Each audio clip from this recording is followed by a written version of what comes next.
All right, I've been really excited about reviewing this one. I'll get as short and sweet to the point as possible. It's the 7 1/4 compound sliding, bevel compound sliding miter saw from Milwaukee Fuel. It's their M18 brand. I wanted to review this because when I looked up whether or not I wanted to buy this, I almost didn't, because everyone out there started freaking out about different things.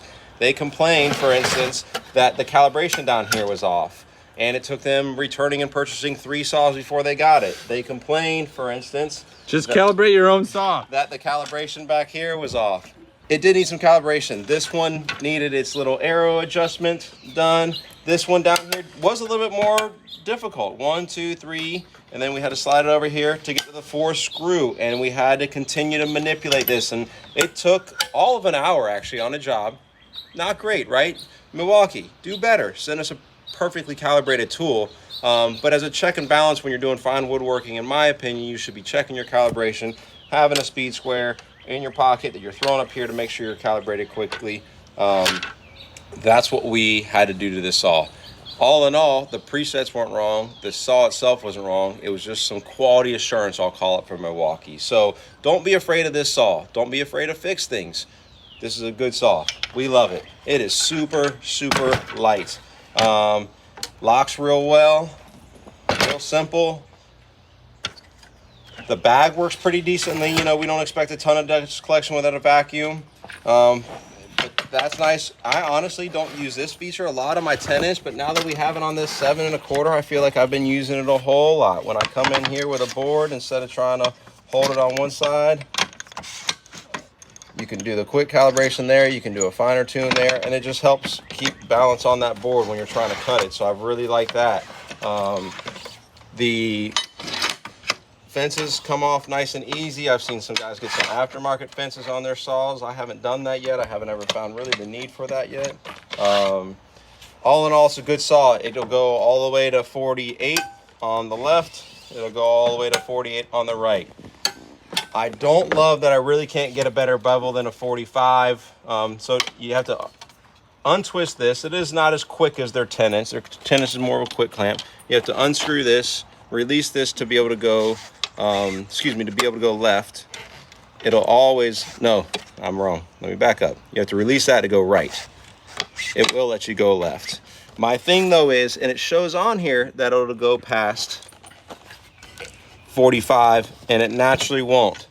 But once again, just tweak it. All you have to do is set this stop. So if you like cutting at 45s and a halves or 46s, you can adjust this Allen key screw here to be able to get a little bit past 45. I don't love that because then you're always locked into that stop.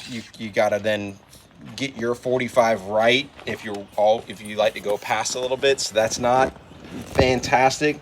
But really, it's not something that's been a big deterrent for me. One of my favorite things, and I commented on this on the on the Makita saw that we just bought, the line. Can you see that on the video? I can see it, but I can't see it on the camera. Okay. Oh yeah, it's coming up. Let me put your arm there. Hide the shade. So what I love about Milwaukee's setup is it's a shadow line, and they even have a little trigger button up here that you can press so you don't have to actually start the saw. You can just press that and you get your light. And that is a true representation, truer than any laser will show you, of where your blade is, because it's literally the shadow line of your blade. I just think that's pure brilliance. And that's why I really heavily gravitate towards Milwaukee for my miter saws. I think that line right there is pretty much the deal sealer for me. This saw is not quite a year old yet. It is a young saw. We do try to do things a little bit older on this job, or on this channel for y'all, that we're using each and every day on the job, but we have used this. And we've already broke it. I broke it once already. Yeah, we do use it every day. It has broken, and the old Milwaukee did this to our 10-inch Milwaukee. I talk about it a lot, still in the shop. It broke.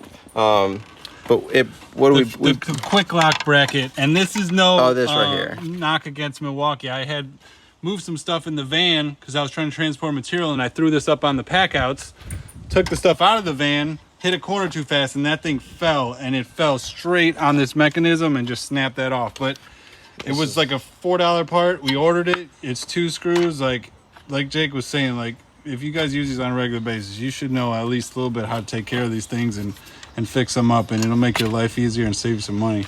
Tool storage right here, and that tool works for that. It works for everything on here. It works for adjusting your calibrations. I mean, I've been really pumped to review this because it was just funny to me that I almost didn't buy the saw because of the reviews I saw, and then I got it and I was like, wait, it ain't broke, just needs to be fixed.